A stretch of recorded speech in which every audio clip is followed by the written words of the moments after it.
আসসালামু আলাইকুম। প্রিয় দর্শক, আপনারা দেখছেন শিখা অনির্বাণ টিভি ইউটিউব চ্যানেল। এখন আমাদের সঙ্গে যুক্ত হচ্ছেন নমস্কার, আমি তরুণ ঘোষ, আপনাদের সেনাপ্রধান, বাংলাদেশ সেনাপ্রধান ওয়াকারুজ্জামান আমাদের সেনাপ্রধান উপেন্দ্র ত্রিবেদীকে দুবার ফোন করেছেন এই কারণে যে ভারতবর্ষ যে চরমপত্রটা পাঠিয়েছিল, সেই চরমপত্র পাওয়ার পর তার খবর নিশ্চয়ই সেনাপ্রধানের কাছে গিয়েছে। সেনাপ্রধান তারপর উদ্যোগী হয়ে ফোন করেছিলেন, দুবার কথা হয়েছে। কতক্ষণ হয়েছে না হয়েছে তার বিষয়বস্তু সময়টা আমি জানি না, কিন্তু বিষয়বস্তু আমার কাছে অল্প সংখ্যক কিছু এসে পৌঁছেছে, যেটা আমি আপনাদের সঙ্গে ভাগ করে নিতে চাই। আপনাদের সেনাপ্রধান ওয়াকারুজ্জামান তিনি ভারতবর্ষ সেনাপ্রধানকে, আমাদের উপেন্দ্র ত্রিবেদীকে বলেন যে ভারতবর্ষ একটি দায়িত্বশীল রাষ্ট্র। আমরা জানি ভারতবর্ষ এমন কিছু করবে না যাতে পার্শ্ববর্তী একটা ক্ষুদ্র দেশের কোন রকম ক্ষতি হয়। আপনারা আমাদের উপর আস্থা রাখতে পারেন, আমরা আমাদের মতো ব্যবস্থা নেব।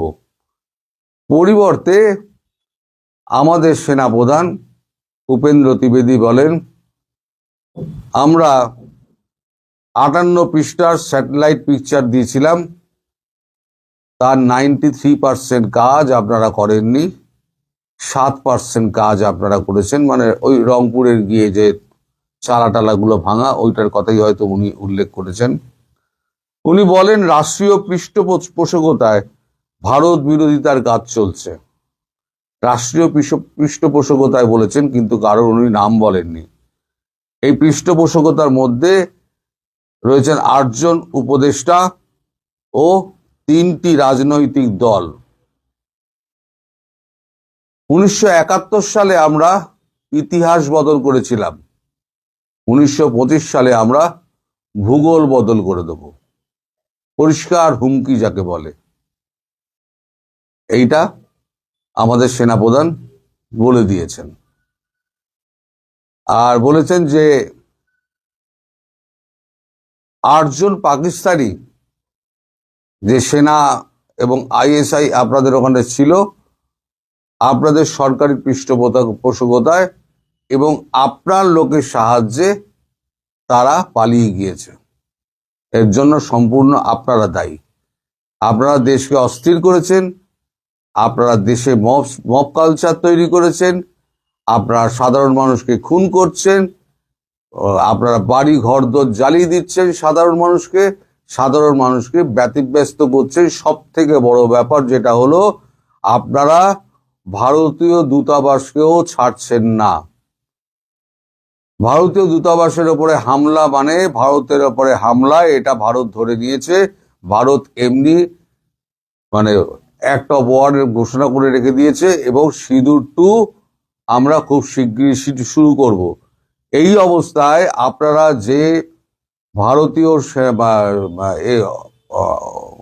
উপ হাই কমিশনার অ্যাটাক করলেন, ভাঙচুর করলেন, তাদের বাড়িঘর তাদের নিগৃহীত করলেন, এবং একজন তার নিরাপত্তা রক্ষী যে বেসরকারি হলো, নিরাপত্তা রক্ষী যে নিখোঁজ হয়েছে, আজ পর্যন্ত তার খোঁজ পাওয়া যায়নি। এই ব্যাপারে আপনারা কোনো হেলদোল কিছু নেই। আপনাদের তরফ থেকে একটা দুঃখ প্রকাশ পর্যন্ত করা হয়নি। ভারতবর্ষ এটাকে কিভাবে মেনে নেবে বলুন? সুতরাং আপনাদের ওপর আমাদের আর কোনো আস্থা নেই। এবার আমরা আমাদের হিসেব বুঝে নেব। এইটুকু আমি জানতে পেরেছি, এর বাইরে কি কথা হয়েছে আমি জানি না। এখন ব্যাপার হচ্ছে, কালকে রাত্রিবেলা শিলিগুড়িতে মানে আপনার সেভেন সিস্টার অঞ্চলে সেনাপ্রধান গেছিলেন। সেনাপ্রধান গিয়ে একটা বক্তৃতা দিয়েছেন। তারপরে সেখানে বন্দে মাতারাম একেবারে ধ্বনি উঠেছে, এবং জাতীয় সঙ্গীত, জাতীয় পতাকা উঠেছে, এবং চারিদিকে একটা যুদ্ধ রব একটা উঠে গিয়েছে। এরই মধ্যে 2-4টে আপনার মিসাইল রেঞ্জ মাপার জন্য ছাড়া হয়েছিল রাত্রিবেলা দু একজন ক্যামেরা বন্দি করেছেন, আমার কাছেও পাঠিয়েছেন। প্রচন্ড শব্দে সেই সমস্ত মিসাইল মানে আকাশ দিয়ে উড়ে যাচ্ছে। আসলে পাল্লা মাপা হচ্ছে, মানে রেঞ্জ মাপা হচ্ছে, যে কতটা রেঞ্জ আছে, রেঞ্জটা ঠিক করতে হবে, সেই রেঞ্জের হিসেব করা হচ্ছে। আমার যা মনে হচ্ছে, আমার যা রিডিং, খুব একটা বেশি দূরে নয়, একটা বড় ধরনের দুর্ঘটনা ঘটলেও ঘটতে পারে। এখন এই যে 17-18 তারিখ 17-18 তারিখ বাংলাদেশ 12টা সীমান্ত এলাকায় মোট 12টা ড্রোন উড়িয়েছিল এবং ছবি তুলছিল। সেনাবাহিনী কোথায় কোথায় মোতায়েন আছে ছবি তুলছিল। এখন আমার কাছে আমরা যা খবর পেয়েছি, তার মধ্যে 3টি ড্রোনকে ভূপাতিত করা হয়েছে, বাকি 9টি ড্রোন পালিয়ে যায়। আচ্ছা, জসিমউদ্দিন রহমানিকে ছেড়ে দেওয়া হয়েছিল, বলা হয়েছিল জসিমউদ্দিন রহমানি নাকি পাকিস্তানে চলে গেছেন, কিন্তু গতকালকে এই ওসমান হাদির যে জানাজা হয়, সেখানে জসিমউদ্দিন রহমানিকে যথারীতি দেখা গিয়েছে, অর্থাৎ তিনি বাংলাদেশে বহাল তবিয়াতে আছেন। আমি এমনি আগেই বলেছিলাম মোদিজির মুড খুব খারাপ, তিনি একদম মিটিং এর মধ্যে ব্যস্ত আছেন, একটা হেস্ত নেস্ত এবার উনি করেই ছাড়বেন বলে ঠিক করেছেন, এবং একই সঙ্গে মার খাবে পাকিস্তান, আপনারা মিলিয়ে নেবেন। এখন শুধু সময়ের অপেক্ষা, কবে আপনাদের উপরে মারটা গিয়ে পড়বে। এখন এই যে সেনাকর্তার সঙ্গে, মানে সেনাবাহিনীর প্রধানের সঙ্গে আমাদের সেনাপ্রধানের সঙ্গে কথাবার্তা হলো, সেটা এখন সেনাপ্রধান চেয়েছিলেন তিনি যমুনায় গিয়ে তিনি জানাবেন, কিন্তু আপনাদের মানে প্রধান উপদেষ্টা মোহাম্মদ ইউনূস তিনি বলেছেন না না, এখানে আসার দরকার নেই, আপনি টেলিফোনেই আমায় বলে দেন। মানে টেলিফোনে বললেই ওনার শান্তি, কারণ উনি তো কিছু করবেন না। সরকারের পৃষ্ঠপোষকতা বলতে তো উনিই তো সরকারের পৃষ্ঠপোষকতা দিচ্ছেন, সেটা আমাদের সেনাপ্রধান সরাসরি বলেননি, কিন্তু আমরা তো জানি যে কে কোথা দিয়ে কলকাঠি নাড়ছে। এই সমস্ত টাকা পয়সা সবকিছু দেওয়া এবং প্ল্যানিং সব কিন্তু হচ্ছে এই ইউনূসের। আমি বলেছি না, এই হাদির মৃত্যুর পেছনেও কিন্তু ইউনূসের হাত আছে। আজকে আপনারা হয়তো আমায় অবিশ্বাস করছেন, একদিন প্রমাণিত হবে যে আমি সত্যি কথা বলেছিলাম, ইউনূস এইটা কাণ্ডটা করছে। কারণ জামাত চায় না নির্বাচন হোক, ইউনূস চায় না নির্বাচন হোক, ফলে এমন একটা অঘটন ঘটিয়ে দাও যাতে নির্বাচনটা পিছিয়ে যায়, আর ভারতবর্ষকে এমন করে খোঁচাতে লেগে যাও যাতে ভারতবর্ষ বাধ্য হয়ে আমাদের ওপর অ্যাটাক করে। তারপর আমরা তাই মধুসূদন করব, সারা পৃথিবীতে আমরা চেঁচামেচি করব, লোকজন ডাকবো, কিন্তু কেউ আসবে না, কারণ অ্যামনেস্টি ইন্টারন্যাশনাল পর্যন্ত বলে দিয়েছে আপনাদের দেশ সুরক্ষিত নয়। আপনাদের দেশ থেকে ইউএস থেকে আরম্ভ করে কানাডা, ইউকে সব পালিয়ে যাচ্ছে, কেউ আপনাদের দেশে নেই, সব এমবেসিতেও তালাচাবি লাগাচ্ছে। আপনাদের এখন মানে ঘেরাটোপের মধ্যে পড়ে গিয়েছেন। আপনাদের কে বাঁচাতে আসবে? পাকিস্তান, তার অবস্থা খুব খারাপ। আসিম মুনির লুকিয়ে গেছে, তাকে ট্রাম্প ডেকে পাঠিয়েছে, সে আর দেখা করতে যেতে পারছে না, গেলেই ঘেঁটি চেপে ধরবে। তুমি যে এখানে ডিনার খেয়ে গেলে আর বলে গেলে যে তুমি ইসরায়েলের সৈন্য পাঠাবে প্যালেস্তাইনের সঙ্গে লড়ার জন্য, তা সেটার কি হলো? সৈন্য পাঠাও, দেশের মধ্যে অবস্থা খারাপ, আপনারা সবই খবর পাচ্ছেন। সুতরাং আসিম মুনির এই সময়তে বাংলাদেশের দিকে তাকাবে না, চীন তো তাকাবেই না। চীন বোঝে ব্যবসা এবং চীন বোঝে তার কি বলে ফায়দা, এছাড়া চীন নড়ে না। বাকি রইল কি, তার কি আপনার দিকে আসবে না, কারণ তার কি নিজের সমস্যা এত বেশি হয়ে গেছে, তার কাছে খাদ্য সংকট দেখা দিয়েছে, বারবার কাতর অনুনয় বিনয় করা সত্ত্বেও ভারতবর্ষ টাকা দিচ্ছে, খাদ্য দিচ্ছে না, টাকা দিতে চাইছে কিন্তু খাদ্য দেবে না, তোরা শুকিয়ে মর। এদিন আপনাদেরও আসবে। এই যে আজকে তুর্কির যে অবস্থা হয়েছে, এদিন আপনাদেরও আসবে। কাল যদি হাই কমিশন বন্ধ করে দেয়, তার মানে কূটনৈতিক সম্পর্ক ছিন্ন হয়ে গেল। যুদ্ধের আগে তো হাই কমিশন বন্ধ তো হবেই। হাই কমিশন বন্ধ হওয়া মানে জানবেন যুদ্ধের প্রথম স্টেপটা পড়ে গেল। আর দ্বিতীয় স্টেপটা হচ্ছে, যখন কূটনৈতিক সম্পর্ক ছিন্ন হয়ে যায়, তখন কোনো রকম লেনদেন আর কোনো রাষ্ট্রের সঙ্গে, সেই রাষ্ট্রের সঙ্গে তো হয় না। ফলে আপনাদের কাছে টাকা দিলেও ভারতবর্ষ আর খাদ্য সামগ্রী পাঠাবে না। এদিকে আমাদের সেভেন সিস্টারে যেভাবে বন্দে মাতরম যেভাবে উচ্চারিত হচ্ছে এবং জাতীয় সঙ্গীত বাজানো হচ্ছে এবং আপনার পতাকা নিয়ে দৌড়দৌড়ি হচ্ছে, আমার মনে হচ্ছে আমাদের সেনা তো আর আপনাদের সেনার মতো নয়। তারা লড়াই করার জন্য প্রস্তুত হয়ে রয়েছে। তারা বলছে আমাদের একবার সুযোগ দিন। আমার মনে হয় বুটস অন গ্রাউন্ডস হবে। আর যদি ভারত ঢোকে, তাহলে পরে কিন্তু ভারত সহসা বেরোবে না। এবং এই যত আছে আপনাদের উগ্রপন্থী, যত সন্ত্রাসবাদী আছে, সব ধরে ধরে গুলি করে মারবে প্রত্যেক কটাকে। এবং একদিনের জন্য থাকবে না, বেশ কিছু দিনের জন্য থাকবে। আমার কথা মিলিয়ে নেবেন। এখন এই হলো গিয়ে আপাতত আপডেট। এর বাইরে আমার কাছে আজকে কোনো খবর নেই। আমি খবর নেওয়ার চেষ্টা করছি এই যুদ্ধের কি অবস্থা, মানে যুদ্ধ আদৌ হবে কিনা, যদি হয় তাহলে কবে হবে, কিভাবে হবে, তার খবরাখবর আপনারা দেওয়ার চেষ্টা করবো। সবাই ভালো থাকবে। দুটি ঘটনা নিঃসন্দেহে সরকারকে বিব্রতকর অবস্থায় ফেলেছে এবং চাপেও ফেলেছে। এটা কোনো মানে বলার অপেক্ষা রাখে না। আপনারা খেয়াল করে দেখবেন যে বাংলাদেশ সরকারের এই ওসমান হাদির নিহত আর ঘটনার ডামাডোলের মধ্যে দিয়ে যে দুইটি সাংঘাতিক ঘটনা ঘটেছে, একটি হলো ওই ঘটনার সূত্র ধরে প্রথম আলো, daily star, Udichi, Chhayanaut, Indira Gandhi cultural centre এগুলো ভেঙে ফেলা এবং ভালুকায় সেই কিশোর ছেলেটি 28 বছরের তরুণ মানুষটি, তাকে মেরে ধর্ম অপমাননার একটা ফালতু অভিযোগ তুলে এখন পর্যন্ত যার কোনো বিশ্বাসযোগ্য প্রমাণ পায়নি। আইন শৃঙ্খলা বাহিনী র্যাবই বলেছে তারা এমন কিছু ওই ছেলে কান নেওয়ার মতন, বা এটা ছেলে কান নেওয়া না, এটাকে আসলে যে একটা ওই নুরাল পাগলা টাইপ ঘটনা, সেই চট্টগ্রামের ছেলেটি, সেই দীপুচন্দ্র দাস, তার ঘটনায় আন্তর্জাতিক, শুধু বাংলাদেশ না, বাংলাদেশ সীমানা পার হয়ে আন্তর্জাতিক অঙ্গনে সরকার নিশ্চিতভাবেই কি একটা চাপে পড়েছে না? আপনারা খেয়াল করে দেখবেন ভারতীয় ইন্ডিয়ান প্রেস ক্লাব থেকে গতকালই দুপুরবেলায় আমরা পেয়েছি, ইন্ডিয়ান প্রেস ক্লাব একটি বিবৃতি পাঠিয়েছে এবং প্রথম আলো এবং ডেইলি স্টারের এই ঘটনায় প্রচন্ড উদ্বেগ এবং উষ্মা প্রকাশ করেছে।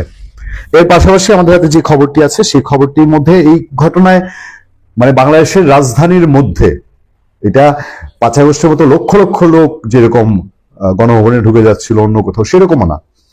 ইচ্ছা করলে আইন শৃঙ্খলা বাহিনীর সেই স্ট্রেংথ ছিল না, বা সরকারের ঊর্ধ্বতন মহলে পারলে প্রধান উপদেষ্টার কোনো সেলফোন সাংবাদিকদের কাছে থাকলে সেইখানেও, আর নাহলে প্রধান উপদেষ্টা প্রেস সচিবকে যখন বাবার সাংবাদিকরা ফোন করেছে, তাকে ফোন করার মতো সমান কথা, কিন্তু তারপরে এই ভবন দুটি রক্ষা করা যায়নি, না পুলিশ না কেউ সেখানে গিয়ে ভবনগুলো বাঁচালো না, রক্ষা করলো না, বরঞ্চ পরে মানুষগুলো জান গেল না, তাদেরকে উদ্ধার করে এনে এটা একটা দয়ার পরিচয় যে আমরা তো তাদেরকে জানে বাঁচায় নিয়ে আসছি, এরকম একটা সিচুয়েশন। সেই সময়ে ঘুরে ফিরে দীর্ঘ সময়ে পরে আসলেও বিএনপির তো একটু বোধোদয় হয়েছে।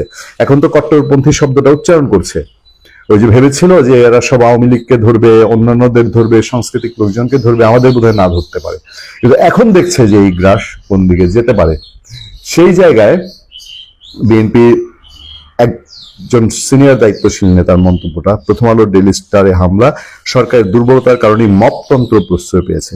সাউদ্দিন আহমেদ ডিবিসি শিরোনাম একটা ফটোকার্ড করেছে, দেখলাম যে চেয়েছিলাম গণতন্ত্র, চালু হয়েছে মপতন্ত্র। প্রথম আলো ডেইলি স্টারে হামলা ও অগ্নিসংযোগের ঘটনায় সারা বিশ্বে বাংলাদেশের ভাবমূর্তি ক্ষুণ্ণ হয়েছে বলে মন্তব্য করেছেন বিএনপি স্থায়ী কমিটির সদস্য সালাউদ্দিন আহমেদ। একদম নাক কান কাটা গেছে। এই সরকার যে পারে না, এই সরকার বা এই সরকারের সময় বাধা দেয় না এইসব কাজে, মবকে যে তারা নিয়ন্ত্রণ করে না, এর একেবারে চাক্ষুষ প্রমাণ হচ্ছে প্রথম আলো ডেইলি স্টার পুড়িয়ে দেয়। সরকারের দুর্বলতার কারণেই মপতন্ত্র প্রশ্রয় পেয়েছে এবং এটি কঠোর হাতে দমন করা প্রয়োজন বলে জানান তিনি। রোববার দুপুরে রাজধানীর রেডিসন ব্লু হোটেলে বিএনপি ভারপ্রাপ্ত চেয়ারম্যান তারেক রহমানের ঐতিহাসিক স্বদেশ প্রত্যাবর্তন দিবস উপলক্ষে গণমাধ্যমে শীর্ষ ব্যক্তিদের সঙ্গে আয়োজিত মত বিনিময় সভায় সালাউদ্দিন আহমেদ এ কথা বলছেন। এই ঘটনায় সরকারের দায়িত্ব সবচেয়ে বেশি ছিল বলে মন্তব্য করেন বিএনপির নেতা। তিনি বলেন, এরকম একটা প্রেডিকশন ইন্টেলিজেন্সের রিপোর্টে থাকে, আমরাও জেনেছি সে ইন্টেলিজেন্স রিপোর্ট। চিন্তা করেন, ইন্টেলিজেন্স রিপোর্টে ছিল প্রথম আলো ডেইলি স্টারে হামলা করা হবে, সেটা থাকার পরেও এই ঘটনা, কিন্তু সেটা আমলে নেওয়া হলো না কেন? তাহলে কি তারাই চেয়েছিল প্রথম আলো ডেইলি স্টার পুড়িয়ে দেওয়া হোক? আইন শৃঙ্খলাকারী বাহিনীর ভূমিকা নিয়েও প্রশ্ন তোলেন সালাউদ্দিন আহমেদ। বলেন, শুনেছি 1-2 ঘন্টা পরে তারা রেসপন্স করেছে, সেটা কেন? সালাউদ্দিন আহমেদ আরো বলেন, প্রথম আলো ডেইলি স্টার যেভাবে জ্বালিয়ে দেওয়া হয়েছে, পুড়িয়ে দেওয়া হয়েছে, burn down to the ground, এরকম দৃশ্য সারা বিশ্ব দেখেছে। সেটা আমাদের জন্য লজ্জার। জাতি হিসাবে এটা কোনোভাবে আমরা শুধু দুঃখ প্রকাশ করে সমাপ্ত করতে পারবো না। প্রেস সচিব সরি বলতেছেন, প্রধান উপদেষ্টা মতিউর রহমান এবং মাহফুজ আলমকে ফোন দিচ্ছে। গণমাধ্যমে সমাজের দর্পণ উল্লেখ করে সালাউদ্দিন আহমেদ বলেন, পত্রিকা হচ্ছে সমাজের দর্পণ। এই মুহূর্তে সমাজের যে দর্পণ চূর্ণ বিচূর্ণ হয়ে গেছে, কিন্তু সাংবাদিকদের দর্পণ যেন চূর্ণ না হয়। তিনি আরো বলছেন, আমরা তো চেয়েছিলাম ডেমোক্রেসি, কিন্তু কেন হয়ে যাবে মবক্রেসি? তাকে কেন লালন করতে দেওয়া হবে? আর কি কিছু বুঝতে বাকি থাকে? সবারই এখন টনক নাড়িয়েছে। এটা যে বাংলাদেশ কাঁপিয়ে বাইরেও কাঁপাচ্ছে এই ঘটনা দুটা, একটা প্রথম আলো ডেইলি স্টার পুরানো এবং শিশু অন্যগুলো এবং ভালুকার ঘটনা, এর আরো প্রমাণ আছে। আরো প্রমাণ আমি আপনাদেরকে বলবো। তার আগে আপনারা একটু দেখে নিন যে প্রথম আলো অফিসে গিয়ে ইউরোপীয় ইউনিয়নের নেতারা কি বলছেন বা ইউরোপীয় ইউনিয়নের প্রতিনিধিরা কি বলছেন। প্রথম আলো কার্যালয়ে ইউর রাষ্ট্রদূত, প্রথম আলো ডেইলি স্টারে হামলা বাংলাদেশের গণতন্ত্রের জন্য ভয়াবহ মুহূর্ত। লজ্জা আছে? ঢাকায় নিযুক্ত ইউরোপীয় ইউনিয়নের রাষ্ট্রদূত মাইকেল মিলার বলেছেন, প্রথম আলো ডেইলি স্টারে হামলা মানে গণমাধ্যমের স্বাধীনতা, মত প্রকাশের স্বাধীনতার উপর আঘাত। এটি বাংলাদেশের গণতন্ত্রের জন্য একটি ভয়াবহ মুহূর্ত ছিল। আমরা এই ধরনের ঘটনার পুনরাবৃত্তি চাই না। ইউ বলছে যে এটা বাংলাদেশের গণতন্ত্রের জন্য একটা ভয়াবহ মুহূর্ত ছিল এবং ইউ বলছে যে গণমাধ্যমের স্বাধীনতা ও মত প্রকাশের স্বাধীনতার উপর আঘাত। সরকার যদি নাই বুঝে, সরকারের দায়িত্বশীল লোকজন যদি পাত্তাই না দেয়, কি বলবেন? শুনেন তো দেখি প্রেস সচিবের বক্তব্য।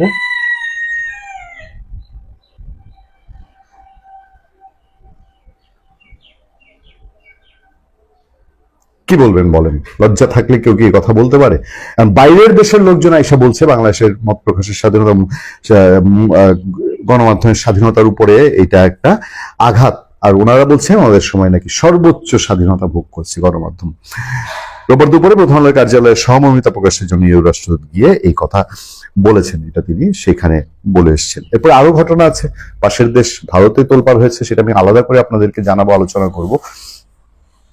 আরেকটু বলি শুধু, আপনার প্রধান উপদেষ্টা ডক্টর মোহাম্মদ ইউনূসের যে ফেসবুক পেজটি আছে সেটি খেয়াল করে দেখবেন যে এই বাংলাদেশে সংখ্যালঘু নির্যাতনের ঘটনা বহু আছে এবং তারা কতটুকু বিচার পায় এটাও সারা পৃথিবী জানে, মানুষ জানে। এবার ভালুকায় যে ছেলেটিকে এরকম নৃশংসভাবে শেষ করা হলো, সেই ছেলেটির ভিডিও দেখে দেখে এখন পর্যন্ত 12 জনকে অ্যারেস্ট করা হয়েছে। সরকার সিরিয়াসলি নিতে বাধ্য হয়েছে, মন থেকে চাক না চাক, যে এইটা কন্ট্রোল করা ছাড়া তার হাতে, মানে এটা অন্তত এদেরকে ধরতে হবে, ধরে, কারণ সারা পৃথিবীর উল্লেখযোগ্য সংবাদ মাধ্যম, ব্লগার, যারা অ্যাক্টিভিস্ট, সবার মধ্যে এটা নাড়া পড়েছে।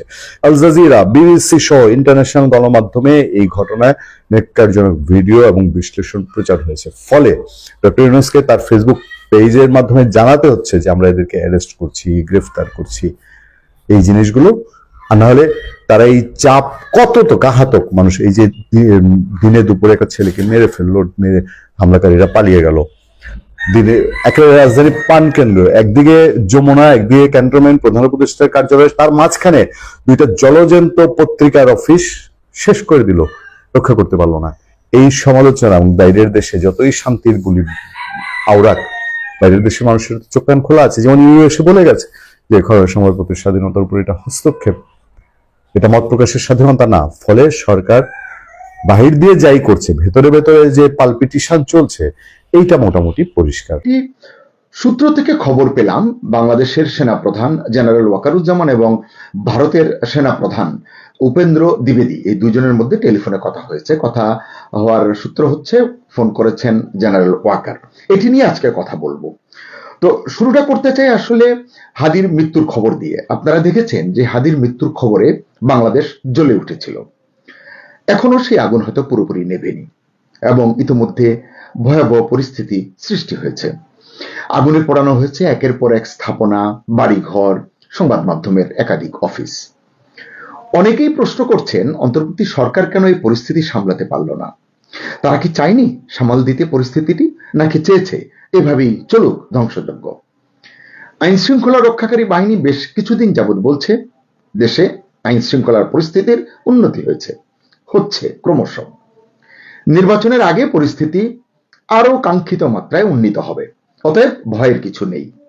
প্রশ্ন হচ্ছে এটাই কি তার নমুনা? আচ্ছা, কতজন মানুষ সেদিন রাতে ধ্বংসলীলা চালিয়েছে? শুধু রাজধানীতে হওয়া ধ্বংসাত্মক ঘটনাবলী বিবেচনায় রেখে প্রশ্ন করতে চাই, এই পরিমাণ মানুষকে, মানে যে গুটি কয় মানুষ এই মবে অংশ নিয়েছিল, ধ্বংসলীলায় অংশ নিয়েছিল, এই পরিমাণ উচ্ছৃঙ্খল জনগোষ্ঠীকে নিয়ন্ত্রণ করার ক্ষমতা আমাদের পুলিশের নেই, র্যাব বিজিবির নেই, সেনাবাহিনীর নেই। এই নিয়ন্ত্রণ করতে না পারাটা আসলে কি বার্তা দেয়? আমরা তো আবার যুদ্ধ প্রস্তুতির ফ্যান্টাসিতে ভুগতে ভালোবাসি। আমাদের প্রধান উপদেষ্টা কয়েক মাস আগে যুদ্ধাবস্থার কথা বলেছিলেন, যে দেশ একটি যুদ্ধাবস্থার মধ্যে আছে।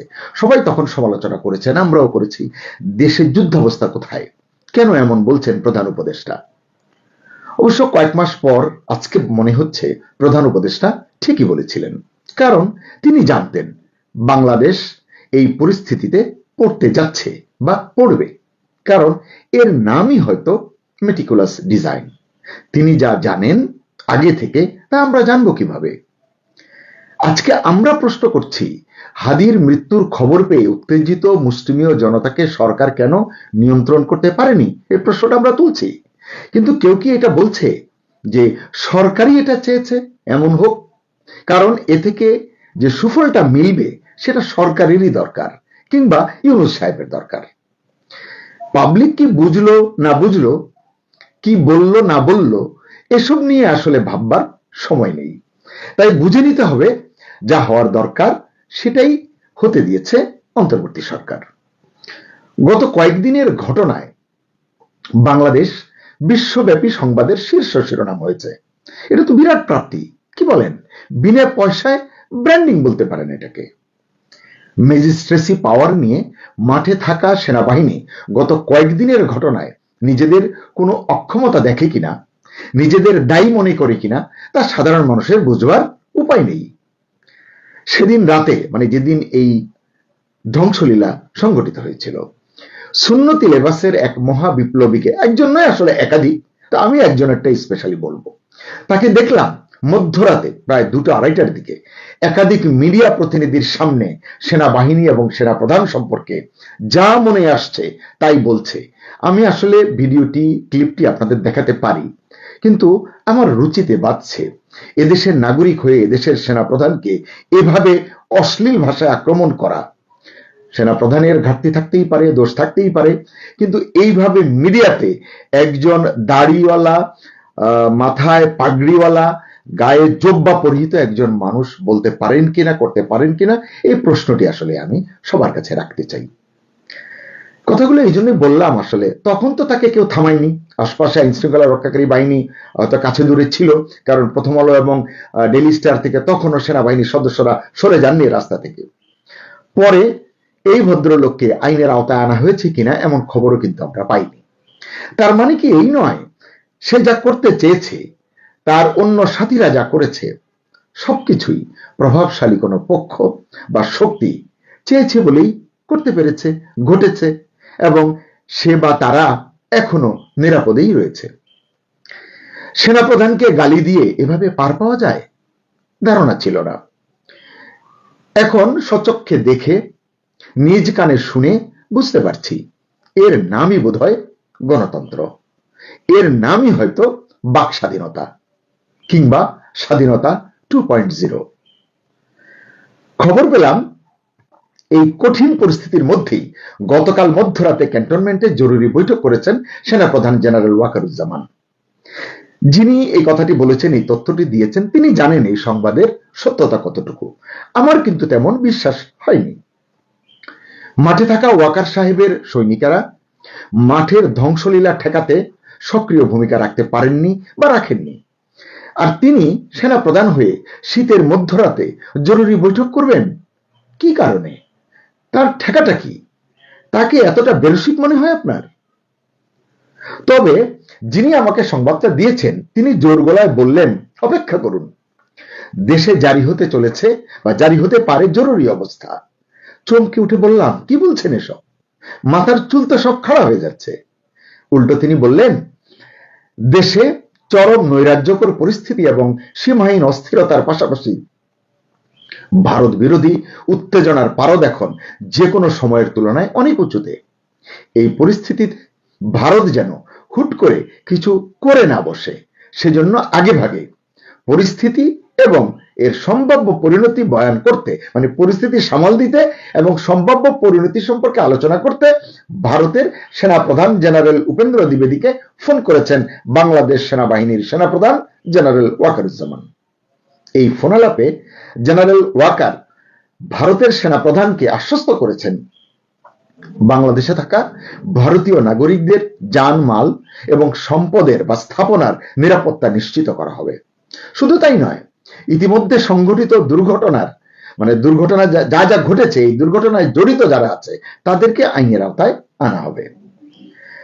জানালেন ওই ভদ্রলোক, ভারতের সেনাপ্রধান উপেন্দ্র দ্বিবেদী জেনারেল ওয়াকারকে হুঁশিয়ারি দিয়ে বলেছেন, বাংলাদেশে ঘটে যাওয়া প্রতিটি ঘটনা পর্যবেক্ষণে রেখেছে ভারত। বিশেষ করে ময়মনসিংহের ভালুকায় সংখ্যালঘু সম্প্রদায়ের এক যুবককে পিটিয়ে এবং পুড়িয়ে নৃশংসভাবে হত্যার ঘটনাটি ভারত কঠিন নজরদারিতে রেখেছে।